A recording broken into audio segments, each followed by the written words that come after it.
The end of your life drama is that state of acceptance and inner peace. Even though you may not call it bad, can anything still come into your life and would be called bad from the perspective of ordinary consciousness? Most of the so-called bad things that happen in people's lives are due to unconsciousness. They are self-created or rather ego-created. I sometimes refer to those things as drama. When you're fully conscious, drama does not come into your life anymore. Let me remind you briefly how the ego operates and how it creates drama. Ego is an unobserved mind that runs your life when you're not present. As a witnessing consciousness, the watcher, the ego perceives itself as a separate fragment in a hostile universe with no real inner connection to any other being, surrounded by other egos, which is either sees as potential threat or which is it will attempt to use for its own end. The basic ego patterns are designed to combat its own deep-seated fear and sense of lack. They are resistance, control, power, greed, defense, attack. Some of ego's strategies are extremely clever, yet they never truly solve any of these problems simply because the ego itself is the problem. When ego comes together, whether in personal relationships or in organizations or institutions, bad things happen sooner or later. Drama of one kind or another in the form of conflict, problems, power struggle, emotional or physical violence, and so on. This includes collective evils as war, genocide, and exploitation, all due to mass unconsciousness. Furthermore, many types of illness are caused by ego's continuous resistance, which creates restrictions and blockage in the flow of energy through the body. When you reconnect with being and are no longer run by your mind, you cease to create those things. You do not create or participate in drama anymore. Whenever two or more egos come together, drama of one kind or another ensues. Even if you live totally alone, you still create your own drama. When you feel sorry for yourself, that's drama. When you feel guilty or anxious, that's drama. When you let the past or future obscure the present, you are creating time, psychological time, the stuff out of which drama is made. Whenever you are not honoring the present moment or allowing it to be, you are creating drama. Most people are in love with their particular life drama, their stories, their identity. The ego runs their life. They have their whole sense of self invested in it. Even there, a useful usually unsuccessful search for the answer, solution for healing becomes part of it. What they fear and resist most is the end of their drama. As long as they are their mind, what they fear and resist most is their own awakening. When you live in a complete acceptance of what is, that is the end of all drama in your life. Nobody can even have the argument with you, no matter how hard he or she tries. You cannot have an argument with a fully conscious person.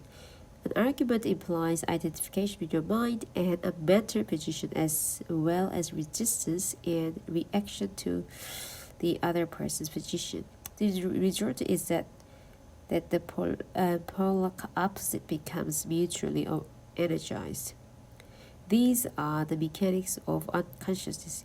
You can still make your point clearly and firmly, but there will be no reactive force behind it, no defense or attack, so it won't turn into drama.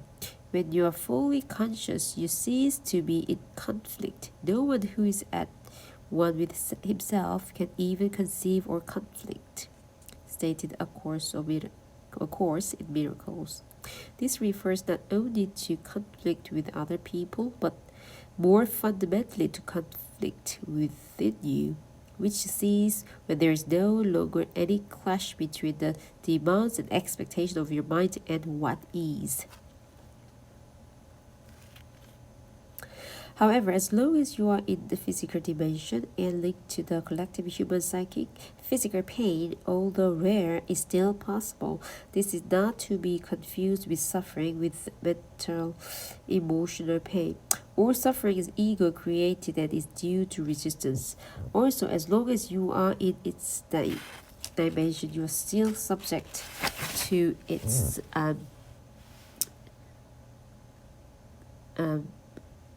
nature and to the law of impermanence of all things, but you no longer perceive this as bad. It just is. Through allowing the easiness of all things, a deeper dimension underneath the plane of opposite reveals itself to you as an abiding presence, an unchanging deep stillness, and unceased joy beyond good and bad. This is the joy of being, the peace of God.